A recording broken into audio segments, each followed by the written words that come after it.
नमस्कार, आप देख रहे हैं सुरागीला न्यूज चैनल का उत्तराखंड बुलेटिन और मैं हूं आपके साथ उनजिला फातिमा। आइए नजर डालते हैं आज की फटाफट खबरों पर। शहीद स्मारक पर पहुंचकर मुख्यमंत्री पुष्कर सिंह धामी ने शहीदों को दी श्रद्धांजलि। बारामल बाबा मेले का हुआ आयोजन, श्रद्धालुओं की उमड़ी भीड़। बीमार महिला को डोली के सहारे सड़क तक लाए डूंगा बोरा के ग्रामीण। लीकेज बना मुसीबत, बड़ी पेयजल किल्लत, निवर्तमान सभासदों ने जताया आक्रोश। आज 16 दिसंबर पूरे देश में विजय दिवस के रूप में मनाया गया। विधायक शिव अरोड़ा ने किया 2.15 करोड़ की लागत से बनी सड़क का उद्घाटन। मुख्यमंत्री धामी बोले, जनसंख्या के अनुरूप ही आरक्षण तय होता है, सबके मन मुताबिक आरक्षण हो जाए ऐसा संभव नहीं। उत्तराखंड योगासन स्पोर्ट्स एसोसिएशन ने मुख्यमंत्री धामी के निर्णय का किया स्वागत। आदित्य गुरुरानी को किया गया सम्मानित। एसएसपी अल्मोड़ा ने 1971 भारत पाक युद्ध में शहीद हुए वीर सपूतों को पुष्प चक्र अर्पित कर दी श्रद्धांजलि। सरकारी महकमे में गाड़ियों को लेकर नोटिस। रामनगर पहुंचे निकाय चुनाव को लेकर कांग्रेस के जिला नैनीताल पर्यवेक्षक पूर्व विधानसभा अध्यक्ष गोविंद सिंह कुंजवाल भाजपा पर लगाए गंभीर आरोप। अब खबरें विस्तार से। 16 दिसंबर का दिन विजय दिवस के रूप में देश भर में मनाया जाता है। 16 दिसंबर 1971 की जंग में भारतीय सेना ने पाकिस्तान को करारी शिकस्त दी थी। राजधानी देहरादून के गांधी पार्क में स्थित शहीद स्मारक पर पहुंचकर मुख्यमंत्री पुष्कर सिंह धामी ने शहीदों को श्रद्धांजलि दी। संवाददाता सुनील राज की रिपोर्ट।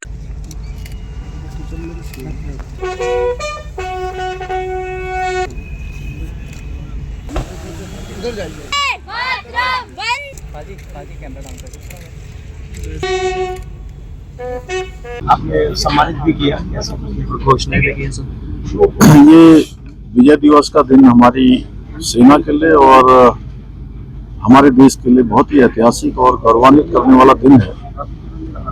आज के दिन पाकिस्तान ने 13 दिनों के अंदर पाकिस्तान की सेना ने अपने घुटने टेक दिए। भारत की सेना हमेशा से पराक्रमी रही है, हमेशा से शौर्य रहा है सेना का, और 1 लाख से भी ज्यादा सैनिकों को आत्मसमर्पण करने के लिए मजबूर किया।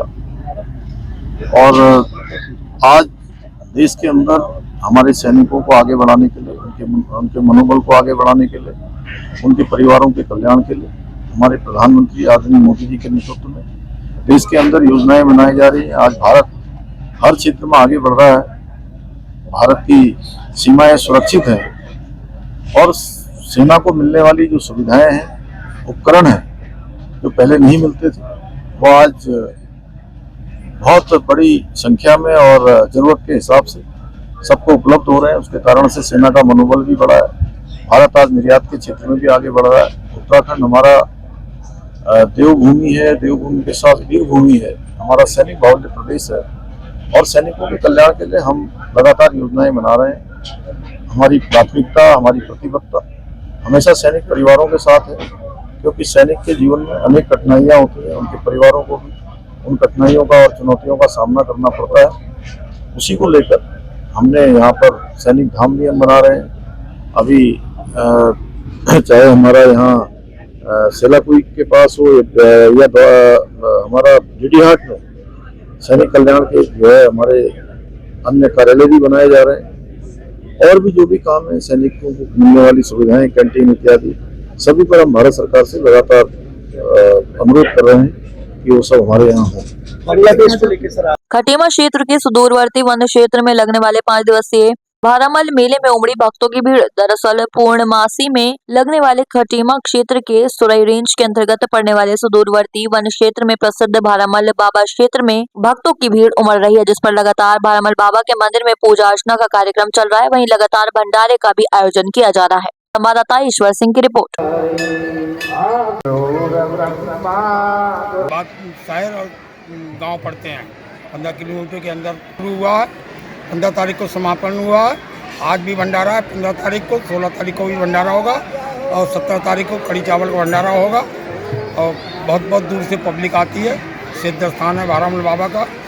15 किलोमीटर से बाद शहर और गांव पड़ते हैं। 15 किलोमीटर के अंदर कोई गांव नहीं पड़ता है। ये वन जंगल में बारामल बाबा का स्थान है, प्राचीन काल का स्थान है। तो जो दिन तक चलेगी सेवा। ये खटीमा के हैं, बग्गा कॉलोनी के हैं, सरपुरा के हैं और बगुलिया के, पूरा क्षेत्र है हमारे, सभी की भाग है। आपका शुभ नाम क्या हुआ? हमारा महंत रामगिरी महाराज, ब्रह्मलीन श्री हरिगिरी महाराज, सुरई रेंज, खटीमा, उधम सिंह नगर, बहरामल बाबा। हाँ बोलो। मैं महंत रामगिरी बाबा बहरामल में रहता हूँ। यहाँ माननीय मुख्यमंत्री जी का ज़्यादा उद्देश्य है, ये जितनी भी है मुख्यमंत्री जी के उससे बनी हुई है। यहाँ जितना विकास किया है माननीय मुख्यमंत्री जी ने, जैसे विधायक बने हैं और आज तक करते आ रहे हैं और करेंगे। आजादी के 76 साल बाद भी लोहघाट ब्लॉक के सीमांत ग्राम का डूंगाबोरा तोक सड़क सुविधा से महरूम है। रविवार को ग्राम की महिला का अचानक स्वास्थ्य खराब हो गया, जिस कारण लोगों ने सड़क न होने के कारण डोली के सहारे 4 किलोमीटर खड़ी चढ़ाई कर महिला को अस्पताल तक पहुंचाया। संवाददाता लक्ष्मण बिष्ट की रिपोर्ट। इधर रोड की सुविधा न रास्ते की सुविधा कोई। ये रोड ढूंगा बोरा की है। ये चौंडला ग्राम पंचायत में पड़ता है। दिगाड़ी चौड़ क्षेत्र में लोहाघाट ब्लॉक है, विधानसभा लोहाघाट का है मामला, जिसमें लगभग 30 से 35 परिवार निवास करते हैं। आज़ादी के 76-77 साल के बाद भी अभी भी इस गांव के लोग डोली से मरीजों को बोकते हैं। यहाँ पे कोई दुर्घटना होगी तो 4 किलोमीटर खड़ी चढ़ाई से डोली से लोगों को रोड तक पहुंचाते हैं। उसके बाद करीब 20 से 25 किलोमीटर दूरी तय करके लोहाघाट CHC में पहुंचते हैं। बड़ी दुर्भाग्य की बात है, इस जमाने में भी अभी भी डोलियों में रोगियों को या वृद्धों को या कहें कि सामान लाना ले जाना बड़ी ही कठिनाई है उस गांव के लोगों के लिए। अगर ये वीडियो माननीय मुख्यमंत्री तक या जनप्रतिनिधि तक पहुंचती है तो आप लोगों ने निश्चित रूप से इसमें संज्ञान लेना चाहिए। महोदय, मैं आपके संज्ञान में लाना चाहता हूं, लोहाघाट विधानसभा में मेरे देखने में 2 गांव ऐसे हैं जहां पर पलायन की बहुत बड़ी समस्या है। आने वाले समय में मुझे लग रहा है 30-35 परिवार भी पलायन कर जाएंगे यदि सड़क नहीं बनी तो। एक गांव है ढूंगाबोरा है, दूसरा पेंडुसेरा जो कोट ग्राम पंचायत में पड़ता है। पेंडुसेरा एक ऐसा गांव है जहां पर नैसर्गिक रूप से संपदाओं से भरा हुआ है। प्राकृतिक संपदाएं जैसे वहां पे आम, लीची, अमरूद और बहुत सारी तमाम प्रकार के फ्रूट्स, और बासमती के लिए बहुत प्रसिद्ध क्षेत्र है पेंडुसेरा।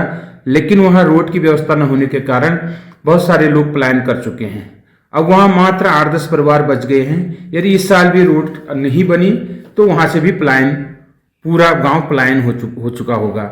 अतः जो ये वीडियो ढूंगाबोरा के गांव का है, यहाँ पर आए दिन दुर्घटनाएं होती हैं, तो वहां के कुछ ही लोग बचे हैं, वो भी उनको कंधों में ले जा करके या डोली में ले जा करके इलाज करवाने के लिए मजबूर हैं, क्योंकि वहां युवा तो रोजगार की तलाश में बाहर गए हुए हैं। वहां कुछ ही लोग वृद्धजन बचे हुए हैं। अब अगल बगल के गांव से, पहाड़ी में कहते खेड़ी मांग करके डोली में बोक करके उनको रोड तक पहुंचाते हैं।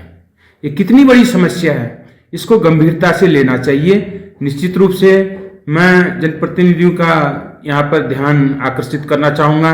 मेरी माननीय क्षेत्रीय विधायक जी से भी टेलीफोनिक वार्ता हुई है। उन्होंने आश्वस्त किया है कि आने वाले समय में निश्चित रूप से मैं इस रोड को बनवाऊंगा करके, और साथ ही साथ ये आवाज़ मुख्यमंत्री तक, अगर माननीय मुख्यमंत्री तक पहुंचती है तो उन्होंने भी प्रशासन को तुरंत अविलंब वहां पर जाकर के सर्वे करवा करके रोड का कार्य प्रारंभ कर देना चाहिए। धन्यवाद, थैंक यू। लोहाघाट नगर में जगह जगह पेयजल लाइन के लीकेज होने से जहां पेयजल की किल्लत बढ़ गई है, तो वहीं लोगों को कई समस्याओं का सामना करना पड़ रहा है। लीकेज को लेकर जल संस्थान के अधिकारी गंभीर नजर नहीं आ रहे हैं। जल संस्थान की इस कार्यप्रणाली पर पालिका के निवर्तमान सभासद राजकिशोर शावत दीपक शाह ने नाराजगी जताते हुए जल संस्थान के अधिकारियों से लीकेज को ठीक कराने की मांग की है। संवाददाता लक्ष्मण बिष्ट की रिपोर्ट।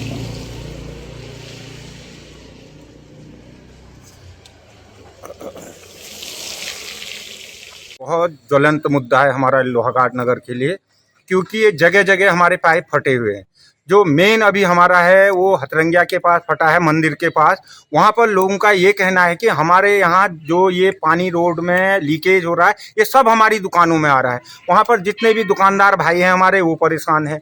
और जो रास्तों में पानी लीक हो रहा तो इससे घरों तक पानी नहीं पहुंच पा रहा है, लोग परेशान है। खुद मेरे बजरंगबली वार्ड में आज 7 दिन हो गए, प्रकाश चंद्र जोशी जी का है और उनके मकान में हमारे लक्ष्मण सिंह जी किराए में रहते हैं। उनका कहना है कि हमारे यहाँ 7 दिन से पानी नहीं आया है और मैं तभी आज आपके पास आया हूं और आपके चैनल के माध्यम से मैं ये कहना चाहता हूं कि जनता की समस्याओं का समाधान हो, क्योंकि पाला अत्यधिक पड़ रहा है। पुरानी लाइन है हमारी, ये जगह जगह टूट गई है, जगह जगह चटकी हुई है, राई चक्की के पास पानी लीक कर रहा है।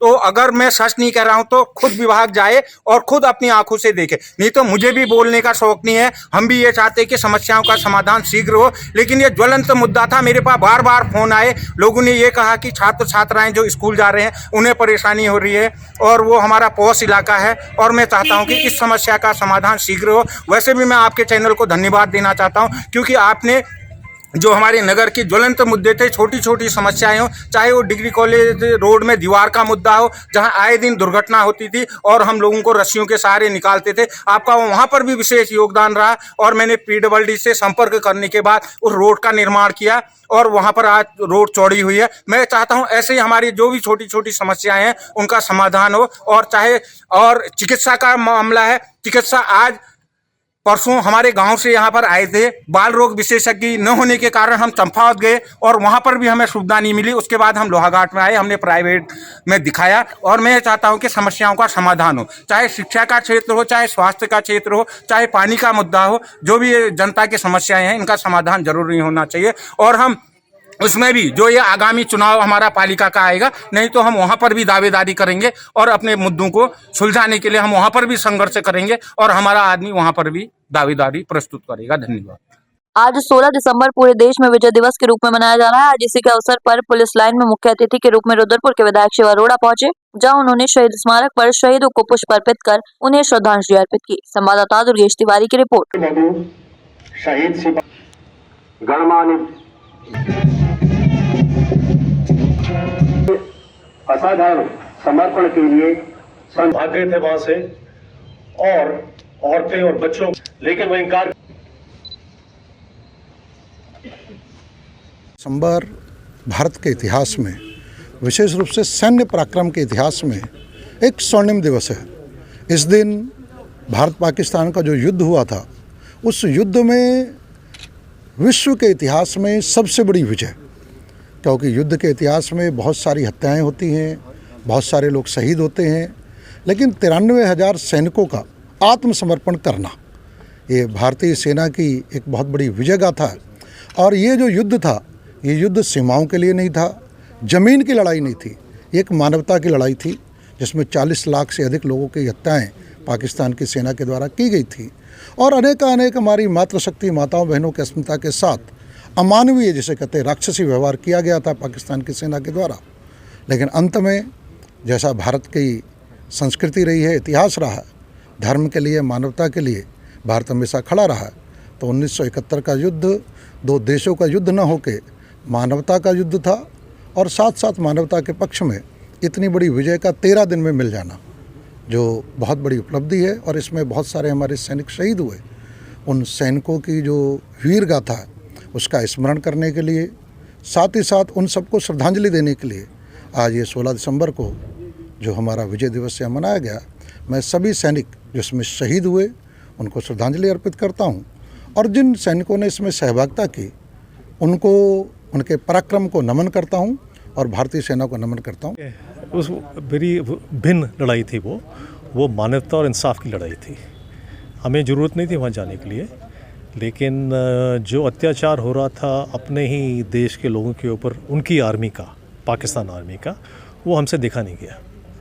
तो इंदिरा गांधी ने कोशिश की यूनाइटेड स्टेट्स और यूके और बाकी से बात करके कि उनको रोका जाए, लेकिन किसी ने रोका नहीं। तभी मार्च से लेके दिसंबर तक इंतज़ार हुआ और कई और बातें भी थी। और अजीब बात ये थी कि जब हमने अटैक कर दिया बांग्लादेश में, जो आज बांग्लादेश ईस्ट पाकिस्तान में, तो यूएसए, अमेरिका और यूके अभी भी पाकिस्तान के साथ थे। उनकी पनडुब्बी, उनके जहाज़ समुद्र के रास्ते से हमारी तरफ आ रहे थे अटैक करने के लिए, लेकिन उनके आने से पहले ही हमने 13 दिन में पूरा युद्ध ख़त्म कर दिया। और पाकिस्तान फ़ौज जो थी उनमें लड़ने का जज्बा नहीं था, क्योंकि उनको पता था उन्होंने बहुत गलत काम किए हैं। वो भी इंसान है, इंसान जो गलत काम करता है उसकी जो अपनी स्पिरिट होती है वो ख़त्म हो जाती है। युवाओं के लिए तो आज की स्थिति बहुत अलग है। आज युवाओं को यही है कि फ़ौज में जुड़ जाना चाहिए, एनसीसी में जाइए, पहले थोड़ा डिसिप्लिन आएगा, आपको बहुत चीज़ें सीखेंगे। और जो फ़ौज है वो आपको एक रास्ता देती है बहुत स्वच्छ सीधी ज़िंदगी के लिए, और अपना जो जज्बा है वो दिखाने के लिए।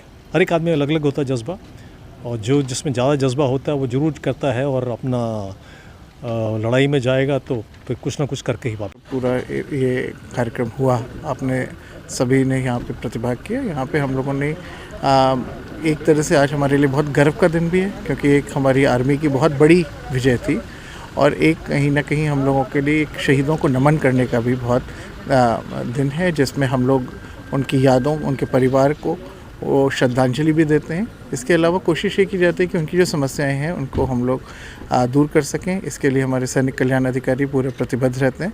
इसके अलावा जो हमारे आज के मुख्य वक्ता केडी सिंह जी आए थे, और उन्होंने पूरा हम लोग वातावरण में अपने अनुभवों के और संस्मरण के माध्यम से जो भी उपस्थित लोग थे सबको प्रेरित किया। और कहीं ना कहीं आज मैं देशवासियों को भी अपनी तरफ से बधाई देना चाहूँगा कि आज एक गर्व का और एक विजय का दिन है। चाहे तो एक साथ होनी चाहिए, सब लोग एक साथ बैठना ही नहीं चाहते।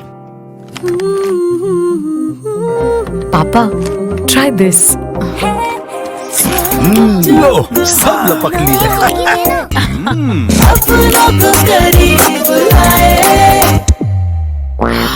ये क्या हाल कर दिया है रूम का? बस कल से चाय मेरे रूम में। देवर पान नमकीन।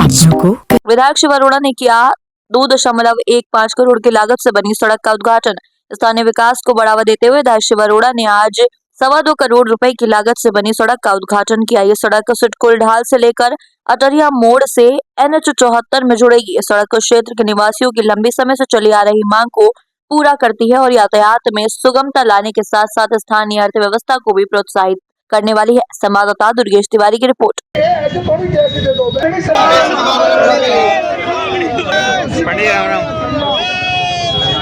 सड़क 2.25 करोड़ रुपए से इसका निर्माण कार्य आरंभ हो रहा है। पिछले लगभग 15 सालों से इस सड़क की दुर्दशा थी। इस सड़क को लेके बहुत सारे आंदोलन होते रहे। इस रुद्रपुर की सबसे चर्चित सड़क है, जिसको लेके सभी पार्टी के लोग, कांग्रेस के लोग भी, बीजेपी के लोग भी हमेशा आंदोलन करते रहे। माननीय मुख्यमंत्री पुष्कर सिंह धामी जी के आशीर्वाद से इस सड़क का निर्माण कार्य आरंभ हो रहा है। रुद्रपुर की ऐसी जितनी पुरानी समस्याएं हैं उनके समाधान की तरफ माननीय मुख्यमंत्री पुष्कर सिंह धामी जी के आशीर्वाद से एक एक करके बढ़ते जा रहे हैं। ये सड़क रुद्रपुर की जनता को हम समर्पित कर रहे हैं। चाहे तो एक साथ होनी चाहिए, सब लोग एक साथ बैठना ही नहीं चाहते। पापा, ट्राई दिस। लो, सब लपक लिए।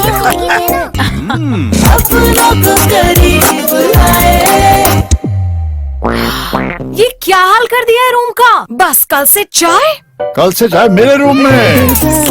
देवर पान नमकीन।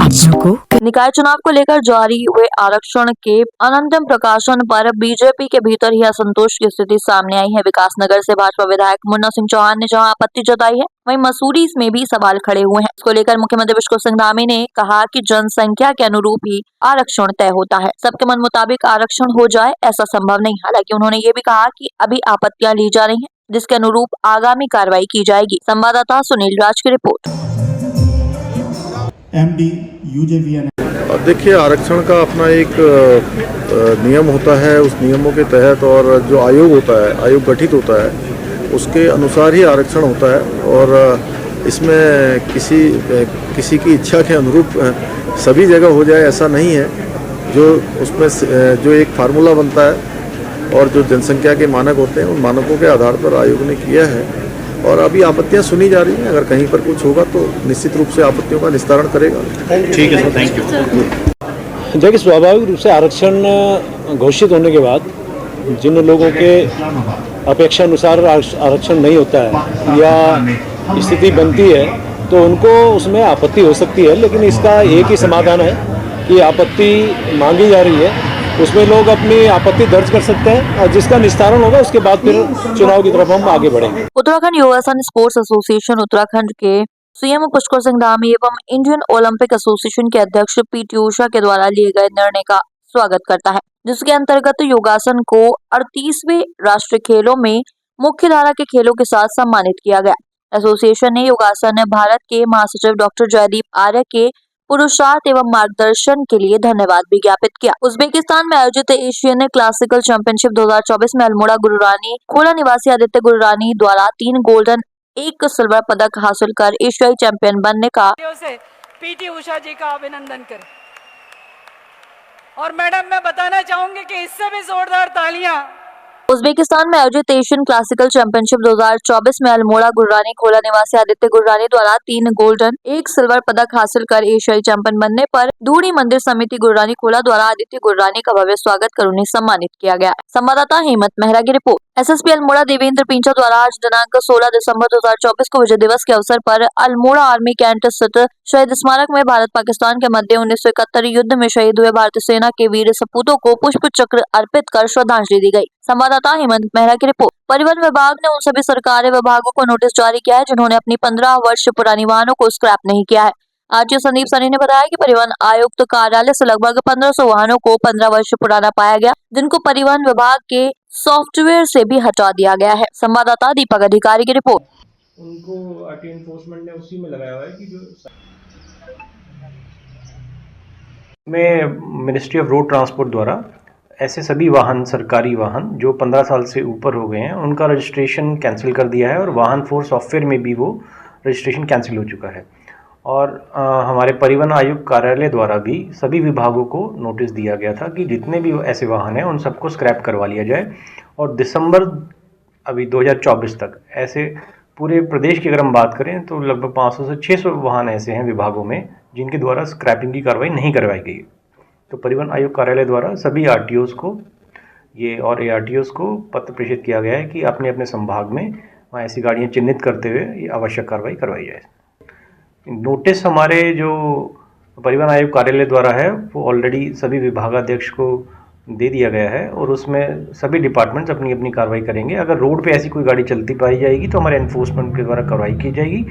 उसके अलावा सभी विभागों से भी संबंधित पत्राचार किया जा रहा है। उत्तराखंड में निकाय चुनाव की सरगर्मी शुरू होते ही सभी राजनीतिक दलों ने तैयारी शुरू कर दी है, जिसको लेकर सोमवार को कांग्रेस के वरिष्ठ नेता एवं पूर्व विधानसभा अध्यक्ष तथा निकाय चुनाव को लेकर पार्टी हाईकमान द्वारा नैनीताल जिले के पर्यवेक्षक बनाए गए गोविंद सिंह गुंजवाल कांग्रेस कार्यालय पहुंच, जहां उनका कांग्रेस के वरिष्ठ नेता एवं पूर्व विधायक रणजीत सिंह रावत एवं जिलाध्यक्ष राहुल छिंबाल सहित कई कार्यकर्ताओं ने जोरदार स्वागत किया। संवाददाता राजीव अग्रवाल की रिपोर्ट। रामनगर नगर पालिका में पहले से भी कांग्रेस जीतती आई है और आज यहाँ पर कार्यकर्ताओं की बैठक हुई। उस बैठक में जो प्रत्याशी बनना चाह रहे हैं उनके नाम अभी थोड़ी देर में आपको मिल जाएंगे और अभी हम यहाँ पर हैं और वो प्रक्रिया पूरी करके ही जाएंगे और वो नाम भी आपको इतने लोगों ने आवेदन किया है करके ये पता लग जाएगा। और मेरा ये मानना है कि भारतीय जनता पार्टी की सरकारें लोकतांत्रिक तरीके से देश को नहीं चलाना चाहती। इसी का कारण है कोई न कोई नुक्सा लगा करके इन चुनावों को पीछे करती जाती है। नगर निकायों के चुनाव पहले संपन्न हो जाने चाहिए। उसमें इसने कई प्रकार के अड़ंगे लगाते हुए जब कोर्ट हावी हुआ तो कोर्ट में इनको लिख के देना पड़ा कि हम दिसंबर के महीने में चुनाव करा देंगे। अब दिसंबर में जाकर के इन्होंने आरक्षण घोषित किया है और ये संभावना हो रही है, कह रहे हैं कि इस महीने के आखिर में अधिसूचना जारी हो जाएगी। देर करने का मकसद ही यह है क्योंकि एक चीज़ मैं साफ कह देना चाहता हूँ कि नीचे स्तर पर चुनाव एक निष्पक्ष चुनाव होता है, बैलेट पेपर पर चुनाव होता है और उस बैलेट पेपर पर चुनाव कराने के लिए भारतीय जनता पार्टी डरती है, चाहती है कि इसको पीछे करे या न हो चुनाव या कोई ऐसे अड़ंगे लग जाए। और अभी भी मुझे लगता है कि किसी न किसी को एक कोर्ट भेजेंगे। इन्होंने कई ऐसे नियमों का उल्लंघन किया है आरक्षण करने में जो जिसका संवैधानिक उल्लंघन कहा जा सकता है, जिसको संविधान के दायरे के बाहर जाकर के इन्होंने निर्णय लिया है, तो निश्चित रूप से कोर्ट तो उस पर फिर विधिपूर्वक जो है देख करके इसमें निर्णय करेगा। तो इसलिए अभी संभावना ये भी लगती है कि कहीं कोर्ट फिर इसमें बहस शुरू करे और पीछे और चुनाव चले जाए। लेकिन तो ये आज आरक्षण लगने के बाद हम यहाँ पर आए हैं। ये जनरल सीट है, पुरुष की सीट है जनरल पुरुष में, और जो भी प्रत्याशी अपना नाम देंगे उसके आधार पर हम कोशिश करेंगे कि जीतने वाले प्रत्याशी का नाम हम और भेज सकें। और ये हम आम जनमानस से भी उसके बारे में चर्चा करेंगे, उस व्यक्ति के बारे में माननीय पुरुष लड़ेगा। आज के लिए बस इतना ही। ऐसी सभी खबरों के लिए जुड़े रहिए सुरागीलाल न्यूज चैनल के साथ। धन्यवाद।